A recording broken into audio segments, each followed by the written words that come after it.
Morning everybody, Rusted from the Rusted Razor. Got another shave of the day, and today we're going to be using Stirling's Wintergreen. Yes, usually it's something that I really like. Wintergreen. It smells so good. This is a glacial version, so I was going to add a little bit of menthol to the mix. And that's one thing I haven't ever got. Someday I'll need to get a Wintergreen aftershave to go with this. Don't have one. Alright, so I'm going to use the 5th use of the Wizamet blades. Yes, you heard that right. 5th use. 4th was like, hey, works pretty good. And then we're going to be using the Gillette Tech, whatever it is. Yeah, it's from it doesn't have a date on it, so predates in what, 52, 51, somewhere in there when they started putting the dates on those things. And then we'll be use a bit of Pinaud Clubman. I was like, what do we use? So decided to use some Pinaud Clubman. Alright, so how's your day going? Hopefully it's going good. Everything going fine for you? Nothing wrong? Been one of those days where like, it's okay. Recovering. Still got a little bit of effects from the plague, but I'm doing fine. So, there you go. I dropped the bowl. That could have been disaster. We got a affiliate link down below to the razor company, so if you need anything, click on the link and goes towards the giveaways. Ooh, feel the menthol already in the eyes. Wow. Wintergreen with menthol. Kind of reminds me of the tea my mom would make. The wintergreen tea. Yeah, people don't realize that wintergreen, it's a little plant. It's like kind of like an evergreen plant. Leaves stay kind of green all the time. And then, ooh, swing, swing. Hear that blade working. And it has these red berries, like white flowers in the spring, early summer, and then they turn into these red berries. It tastes just like the, if you got wintergreen soap or not soap, you don't have to eat the soap. Gum. There's wintergreen gum. And you can get wintergreen like lifesavers type things, which are really good, which I like.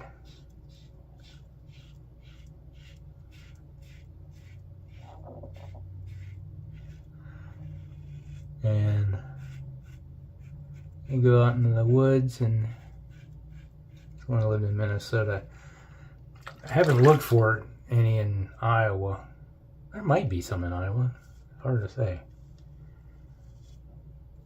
Probably in like the northeast part of the state. Next time I go visit my parents, I'm gonna have to ask and see if they have any around.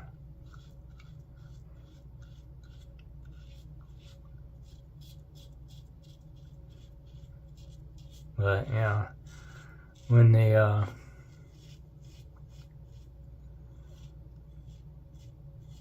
berries are ripe, you can go out and just chomp on them. Like grab a handful of them, nom nom nom. And you like taste wintergreen. It's really good stuff. Usually I would find like around wood lines or that area. And I'd pick a bunch, and along with the leaves,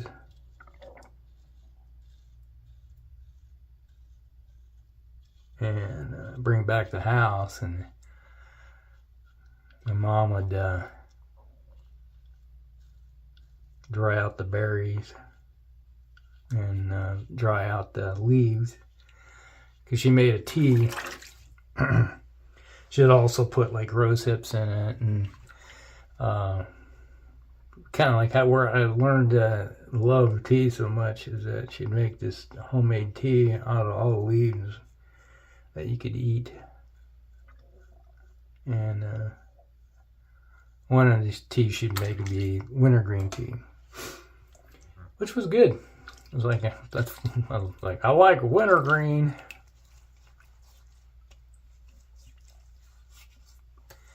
And add it like a cup of wintergreen tea.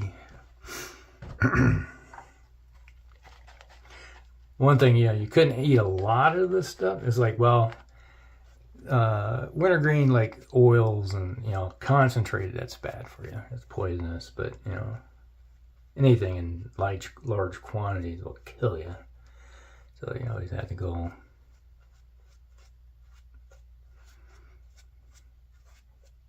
So it added a little bit of scent and flavor to it. You know, my mom and dad always drank coffee, but I'm the tea drinker, so. Whew, I can't stand coffee. It's like, ugh, God, disgusting stuff. Tastes horrible. How can something smell so good, taste so bad? I never understood it. And they always tried to get me to drink coffee. Like, oh, it's good for you. And like, if it makes me nausea, literally, I drink this stuff and it just turned my gut. So I'm like, feeling like I'm a puke. I don't know what it was about it, but coffee always that way, no matter how they make it. You know, it's like I tried, you know, when they had those lattes and all that stuff, you know, it's all full of sugar and milk. Try it, it's like, no, still. So I don't know if I'm like slightly allergic to coffee beans or something, I don't know. It just made me deathly ill, like, you know, type of deal. Just can't do it.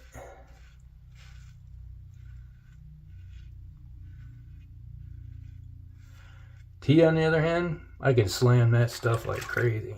I drink a lot of tea. It's all decaf, but because I don't do caffeine at all. It's like I have a hard enough time sleeping. You had caffeine to the mix, like, people are like, what are you doing on the ceiling? I had caffeine. Like, you gonna come down anytime soon? Oh, I don't know, in a couple days.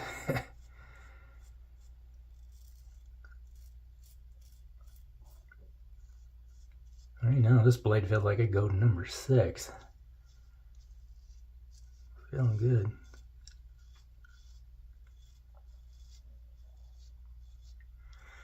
Yeah, this is a slightly more aggressive blade, or no, blade and razor, so still making a good combination. I'm not feeling any tugginess or anything with this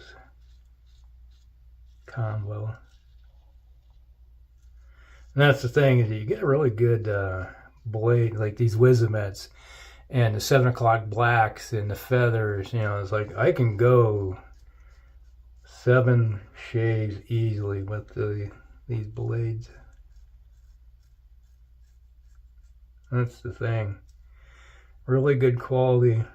One thing I gotta watch on this is look at the overhang on this thing. A lot of overhang. You can cut yourself with these things.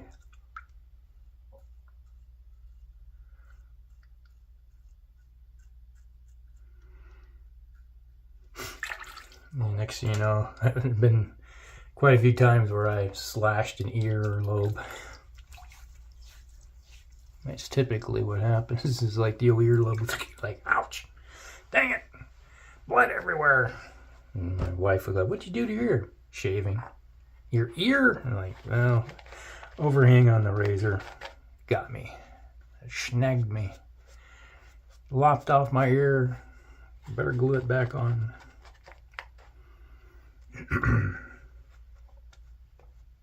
Just like my thumb, I still got the scar on my thumb. You can see the scar on my thumb there, where I cut it when I was putting my metal shed together.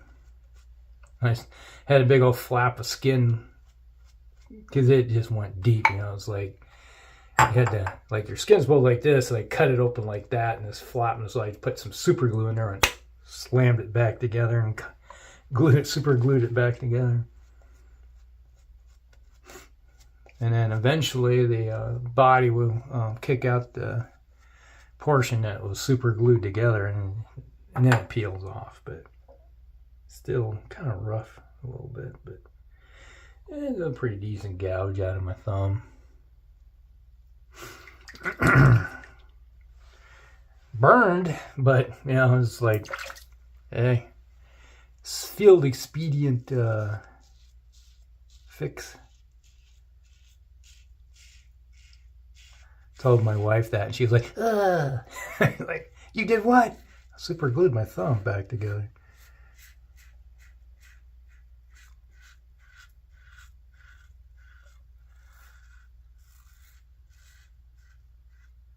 It reminds me of back in junior high where I was in shop class, and I was doing sheet metal work, and I was cutting along, and somehow I got a little burr. I didn't see the burr, and it stuck up, and I was just going along, like snip, snip, snip, snip, snip, like this, and all of a sudden I was like, ow, what the? And it was like, I drove this burr right into my thumb, right along here. It's like laid me open like that.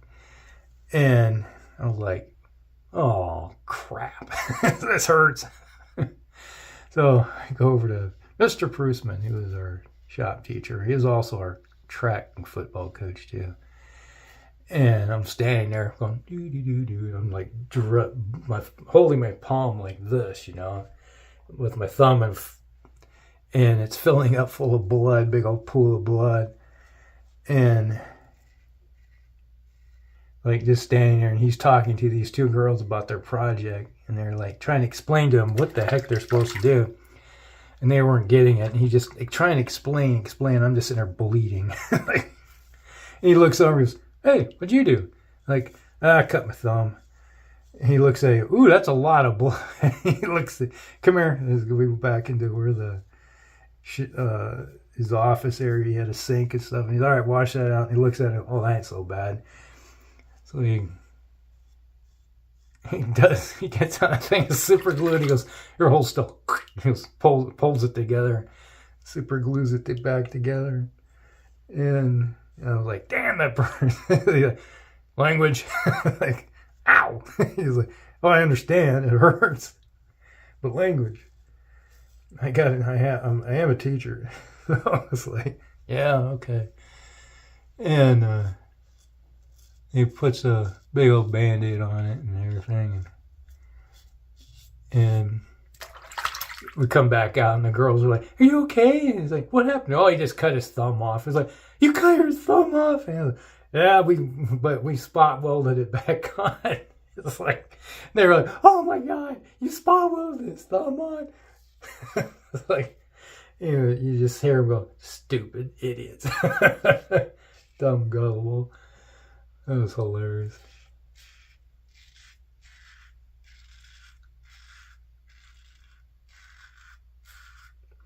Still reminds me when I was a teacher, and the shop teacher actually cut his thumb off. And Mr. Barker, I was in my break, my planning period, so I just happened to be in the office to pick up some paperwork, you know, and stuff I had printed off for my classes for the next day. And I was getting ready to grab it all and haul it upstairs, and instead of kind of running in, Mr. Barker cut his thumb off. I'm like, what? Yeah, I was like, whoa, slow down. What? Tell me. And it's like, what, Lassie? What? Type of thing. It was all excited. I was like, okay, all right, I'll be down now. It's like, I'll go down there, and he's sitting in his chair, and he's like, and looking like, yeah, he did. I went over to one of the kids, and was like, go down to the cafeteria, get a bag of ice, and then a Ziploc, in a Ziploc, and he had his, some paper towels wrapped around it, and I was like, oh, grab a towel, bring me back a big towel too. And so it's like, kid comes running back with the bag of ice, and I just grabbed his thumb and it's like tossed it in the ice bag, tossed it in there. It's like, we got to keep that from going bad. He's gonna want that back. And the kids are like, oh, you touched it. Like, you ever shake someone's hand? Oh yeah. I was like, what's the difference? It's just not attached at the moment. Oh, it was freaking him out. And like, yeah. And then the nurse comes rolling up to the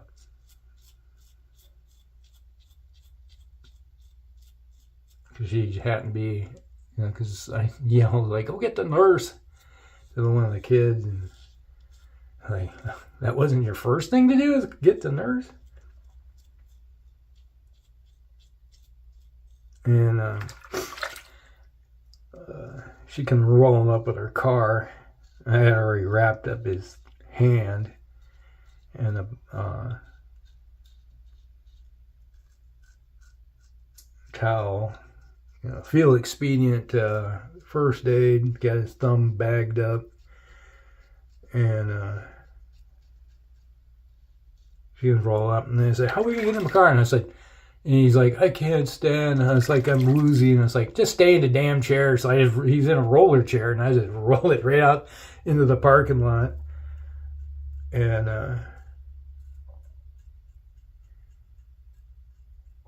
got it taken care of. Got him in there, lifted him up, and I put his thumb in the ice bag and on his lap, and I was all right, hang on to this. You're gonna need this. Like, oh, yeah, I'll need that. Oh, hilarious.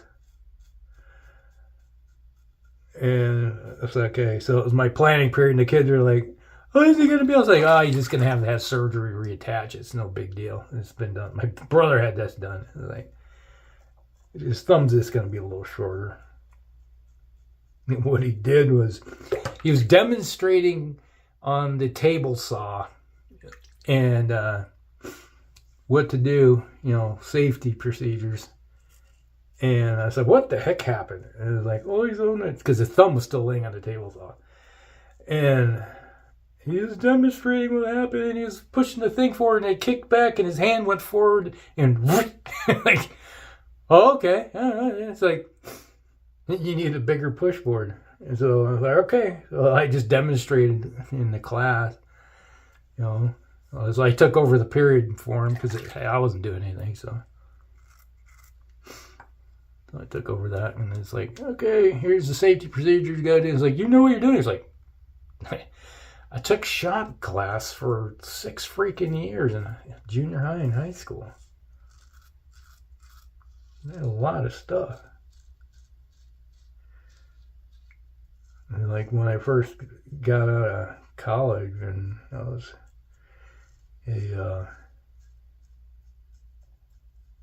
substitute teacher, a lot of times it's like, "Can you do shop?" "Yeah, I can do shop. No big deal." And it's like pretty soon they learned that, hey, they got somebody that's a substitute that knows how to do shop. Like, every time one was gone, I was always just, "All right, so what do you guys need done today?" It's like, "Oh, we're going to do welding." Okay, all right, we can do that.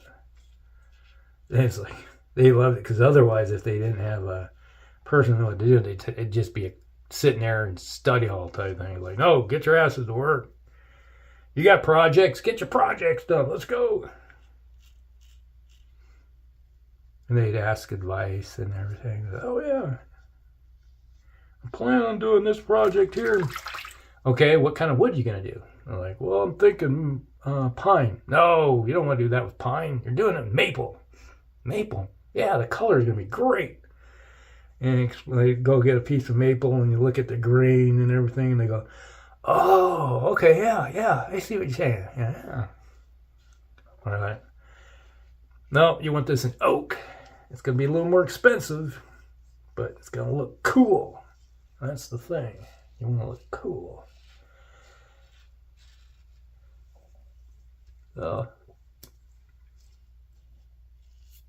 and one of the classes, they were restoring cars. They have a project car that they were restoring. And they were asking, it's like, "Do you know anything about it?" It's like, "I've restored cars myself, so yeah, I know what I'm talking about." Oh, yeah, I restored 4 Mercury Cougars.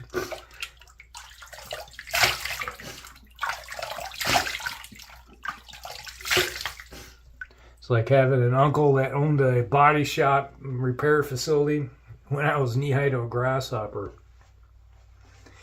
He was teaching me my older brother, how to fix cars and how to weld and all that stuff when we were young. He didn't have any sons, but he was like, okay, I got 2 adopted sons, which are my nephews. I'm going to teach them everything. And he did. All right, a little bit of Pinaud Clubman. I like my Pinaud. It's very similar to Avon Wild Country. I think Wild Country is Avon's version of Pinaud Clubman. Smells good. Nice little combo. Ooh, smells good. There we go. Pinaud Clubman. All right. That's the shave of the day, everybody. All right. All right, we have Stirling Wintergreen. Man, love this stuff. Glacial. Little face is cooled. Sinuses are kind of running now. It's like that menthol is clearing out the sinuses. I'm going to have to blow my nose. All right, so we had the 5th use of the Wizamet blades with the Gillette. I think it's a tech. I keep forgetting what the heck this thing is. All right, so that's shaved, everybody. Hope you guys like it. Like and subscribe, share with your friends, and we'll see you in the next one. Rusty out.